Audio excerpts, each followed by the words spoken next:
What up, y'all? I'm not your friend guy, and in my last video, I asked people to let me know in the comments if they wanted me to elaborate on some things that I briefly touched upon. If you want to see that last video, I'll put a link in the description below.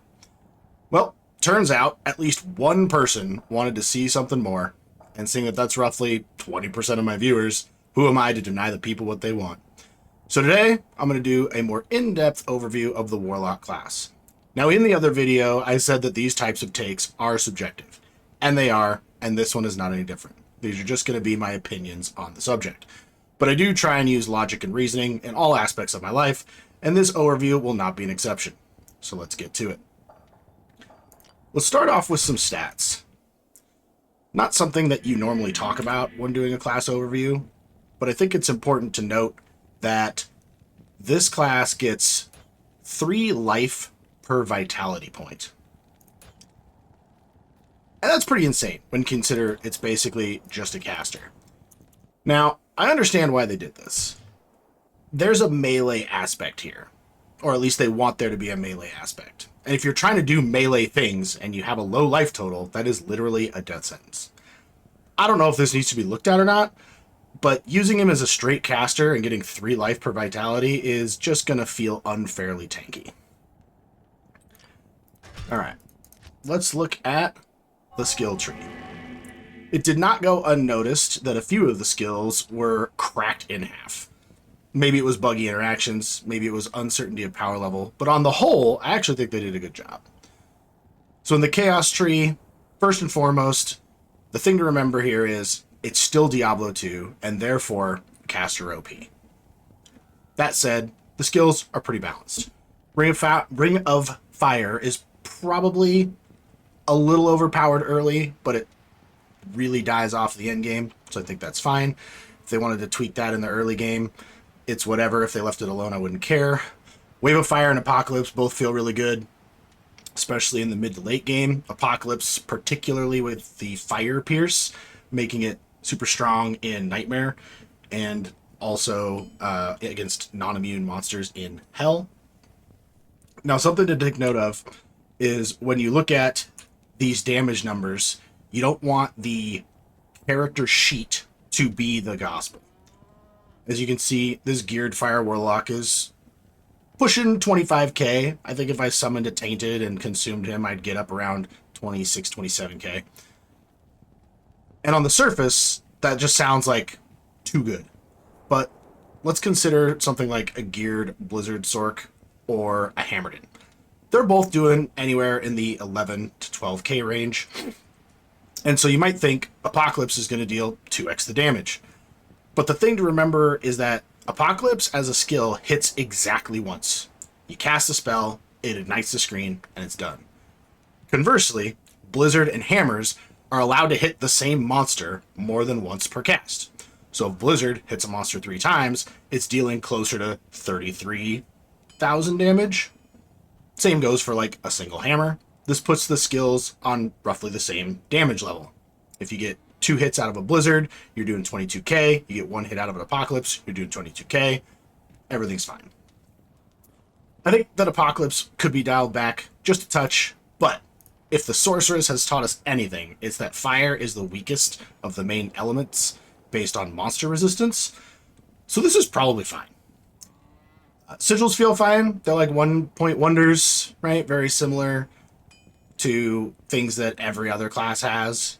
Warmth, Dodge Evade, Salvation Redemption, Cloak of Shadows. These things for the Barb. You get it. Miasma Bolt is exactly what I would expect from a level 1 starting skill. I'm told Miasma Chains is bugged right now, and it's ticking damage more often than it probably should. So we'll see how that looks and feels once they get to that, if they do get to it. Abyss feels really good in Nightmare, but then it kind of tails off in Hell. I think this is actually okay. Magic damage is already really good. You've got very little resistance or immunity, and the CC that it gives you kind of makes up for a slight decrease in power. So overall, the Chaos Tree, super solid. But the blueprint here kind of already existed. Like, one would hope that a third class with a fire skill tree wouldn't be too difficult to nail down. Now the Eldritch Tree, not quite the same. For starters, the levitation mechanic by itself feels a lot like cheating. I like the flavor of it. I think that it's cool. I like the idea that using magic to levitate an item means you're not subject to what that item requires. I like that it's made two-handed weapons viable. Ariok's Needle, Mang songs, making fortitude in a weapon. Lots of things got a lot of love in Season 13 that never been given any viability before. So that's pretty cool. But even the most powerful of Jedi have to sometimes use two hands with the Force when the task calls for it. So maybe the two-handed weapon thing with one hand, a little off the mark. The thing is that two-handed weapons have three main trade-offs. One, stat requirements. Big damage means you need big requirements. Two, survivability. Not only did you miss out on some vitality while you were trying to get enough strength or dex to hold an item, but now you're without an offhand. Less life, less res, less overall stats, and no blocking. Lastly, overall stat accumulation. Much like not having an offhand, if a two-handed weapon doesn't have a wall of text, it's just not going to compete with the total affixes of two separate items. Warlocks suffer none of these drawbacks. In fact, Levitation Mastery takes number one and turns it on its head. It reduces the requirements and increases the damage that you deal. Now, I know there's an argument out there that's like, since you're not increasing your strength, you lose damage that way. But let's be real, that's not a relevant amount. Skill damage is calculated so much differently than the damage scaling of your strength that it's not even comparable. The levitation mechanic alone completely ruins number two. Without the need for stat investment, without sacrificing your offhand, this is a no-brainer. When will a Warlock ever use a one-handed weapon after level 30? After level 20. Most Warlocks are leveling on fire, so Leaf is a pretty easy choice there, and now you get to use that with an Ancient's Pledge? Meanwhile, the poor Druid and Fire Trap Sin are struggling through Nightmare with no shield. When a Barb uses a Colossus Blade in one hand, they have to take one-hand damage numbers. Why? Just make one-hand damage numbers for all weapons and apply them the same to the Warlock. Or, remove them altogether and allow the Barb to get two-hand damage from a Colossus Blade in one hand. Barbs and Shapeshift Druids alike have always needed to make a choice between a big bonk stick and a shield, making them need to choose between higher damage and survivability. And that's a good thing. Making meaningful choices for your build is a great thing to have in any game. It promotes build diversity and creates options for itemization. Which brings me to number 3, overall stat accumulation. This one's less Warlock specific and more geared at make two-handers great again, but I've said for a while that the solution to making two-handed weapons viable is to make them compete with the total number of bonuses from two separate items. For example, no one uses Mang Song's lesson. At present, you can get the same skill count and hire everything else just using a Hodo and a Spirit Shield. And that's not even class specific. There's no choice to make. But if Mang Song gave like +8 to skills and 50 to 60% cast rate, now I've got options. Now I have to make a choice. Do I want basically an extra torch by tweaking my jewelry and my helm a little bit to hit my breakpoints? Or do I want to stick with the resistance and the life pool that comes with a spirit? But that's at least a conversation I can have with myself. That's what makes this game so good. Now, unless something changes with the Warlock, this idea that I just laid out, it's not going to work. If you buff two-handed items and you don't address levitation mechanic or levitation mastery, then no one's going to play anything but a Warlock. Alright, so we got off on a tangent a bit there, but that's the stuff that definitely needs to be considered when you're talking about the Eldritch Tree. Mirrored Blades felt fine. It's kind of like a smite. It always hits, so that's cool. And then you can stack like procs or big crushing blow, things of that nature. Cleave also felt fine. I saw Llama running around with Cleave. It looked fine. It does feel like Grief is the only weapon, so there's that. So another tangent on Grief, or just melee in general. I think that if you simply increase the damage of all weapons by 200%, their base damage, it might just solve the melee problem. Your base damage increase doesn't change Grief. casters don't use weapon damage for their skills, like modern Diablo 2 titles, so they're unaffected. So you're just left with harder hitting melee or thrown physical attacks. Melee is already hard enough because of hit chance. So there's no reason you can't have the hits count for a little more when they actually land. And maybe you don't want to increase the base damage for all melee and thrown weapons, but maybe like increase exceptional weapons by 100% and elite weapons by 200%. I think that would just solve the problem. Think about it.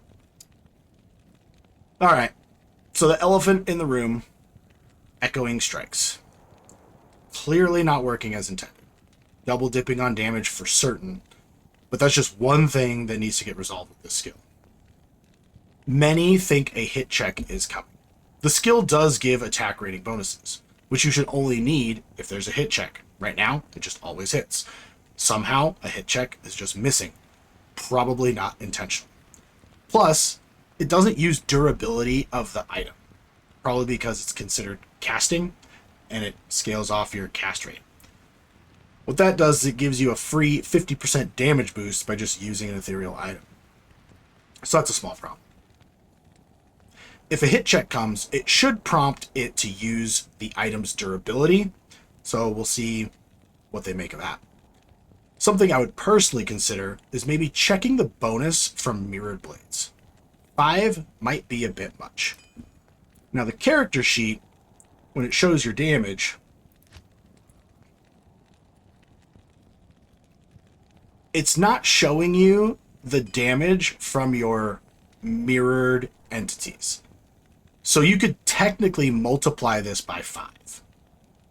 If you were to hit one target with all of your images, you would do 5x this sheet damage. So something I think that you could do is maybe dial mirrored blades bonus back a little bit. Pull it back to like 3, maybe 1 extra echo for every 10th level instead of every 5th level. That might bring you back closer to like what the other characters' benchmark numbers would be. Hexes, they're a lot like sigils, right? Just more 1-point wonders. We covered those already. Demon Tree. Now, I haven't played Blood Boil, but I witnessed it played a lot when we were pushing to 99, and it looked okay. Having to cast Engorge to heal your demon is fairly balanced, and the fact that you can just boil them to death is also a nice balance. But that's really all the intelligent information that I can give. I do think that having one more demon wouldn't be the end of the world. If you could get up to like 4, I think that would be ideal. Maybe if you maxed a summon demon skill and demonic mastery, like if you were to get this to a base level 20, you get a second Goatman. Like that probably wouldn't be the end of the world. Having only 1 or 2 pets doesn't feel great. Like if you have a summon tree, I should be able to play the game with the summon tree. Instead, it feels like it's just a tree to supplement my other skills, which I suppose is fine because that's in line with like the druid, right? They've got a summon tree, but the pets are really just supplementary to the actual build. But the necro is a full summon tree that you can just completely rely on. So there's no reason the demon tree couldn't like try to accomplish that. Now, Blood Oath is too strong. It's been talked about a lot. It's not the root cause of the problem, but it does exaggerate the problem. The damage redirection is nuts. It was discovered that only hard points contribute to the damage redirection, despite what this tooltip says. And it's capped at 50% total redirection. Going and rewatching some other streamers' clips where warlocks are showing off their tanking ability due to this skill, you can see that their character is still taking around 100 damage per hit. If the redirect was actually 99%, then the incoming damage from a single hit would be like 100k. Which means that every other class in an identical situation would just get completely obliterated. There is no chance that your incoming damage is 100k. So this is definitely not working the way that the skill tab and the tooltip would lead you to believe. Which means the actual problem, as I said in the video prior, is Bind Demon. This skill is absolutely insane.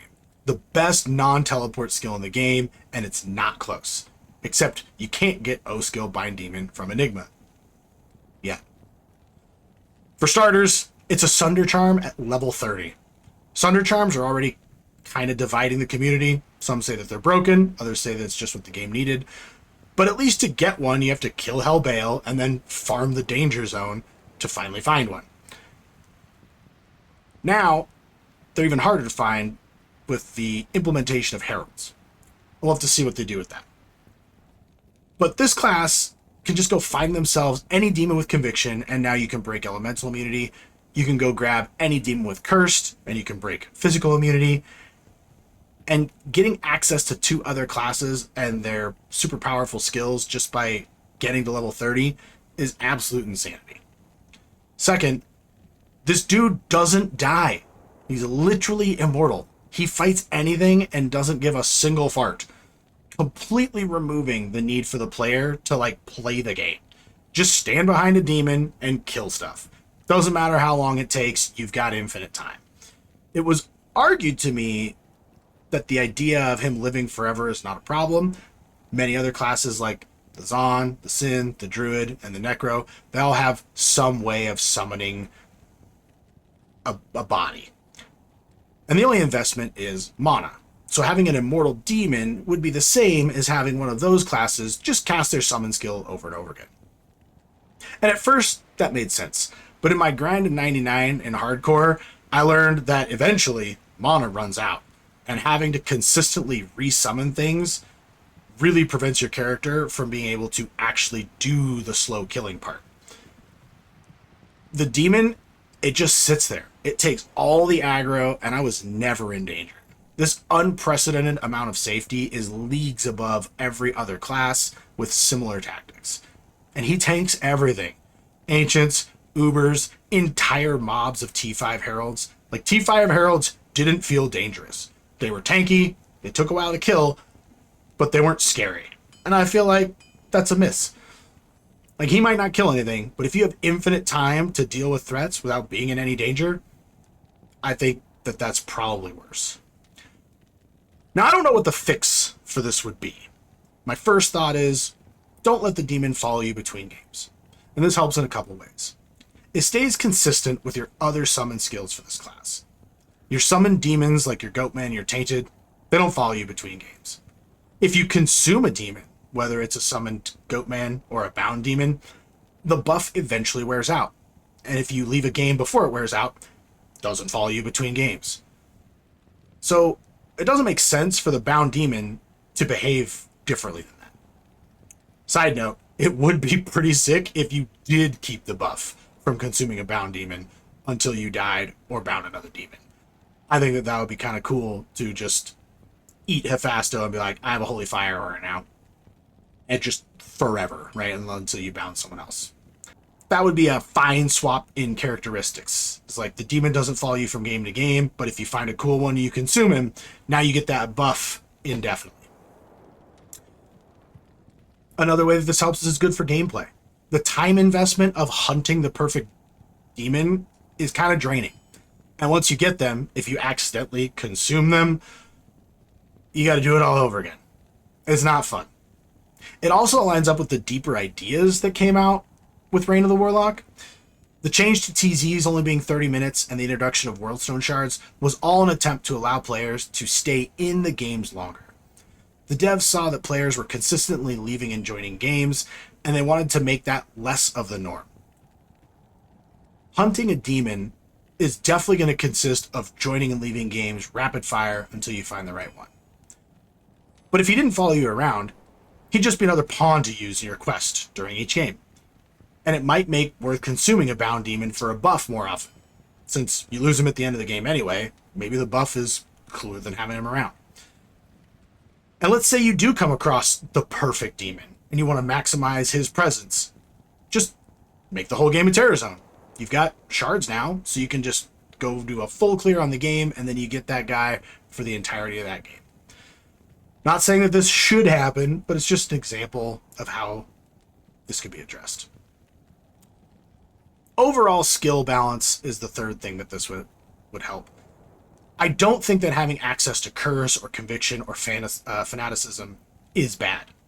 Mercenaries have skills and auras, and you can equip items to those things that give them those same characteristics. But the caveat there is that they're available for all the classes and not just one class. It really is the persistence that bothers me. Someone argued that a Necro can make an Iron Golem out of an Infinity or a Faith, and then they've got that aura infinitely as well. And that's true. But the Necro first had to farm the base, then the runes, then make the rune word, and then sacrifice that item forever. That is a good price to benefit balance. Now, the price the Warlock pays, on the other hand, reach level 30. That's it. No farming, no cost, nothing. Just get to 30 and use one of 110 skill points. Easy. Comparatively, it's just too good. So this is probably the most not talked about take that I've got. And if you have thoughts, opinions, ideas around this one, definitely drop them in the comments section below. So that concludes our Warlock review. Llama said it's about 20 to 30% too strong. I think that number is definitely closer to 30%. I would actually say it's closer to 50%, but I'm giving the benefit of the doubt that some of that power level is coming from bugs, and I won't hold that against the class itself. If the things were all operating as intended, 30% is probably pretty close. That said, it does make it a little tough to gauge. Still, expect a balance coming in future patches in the form of a nerf, whether that's a change to how things work or just making them work as intended, and that should help bring the Warlock back to reality. If you're still here, thanks for sticking around. Be sure to check out my other videos linked in the description, as I tend to follow a this video leads into this video leads into this video pattern. But that's all I've got for now, and I'll see you on the leaderboard.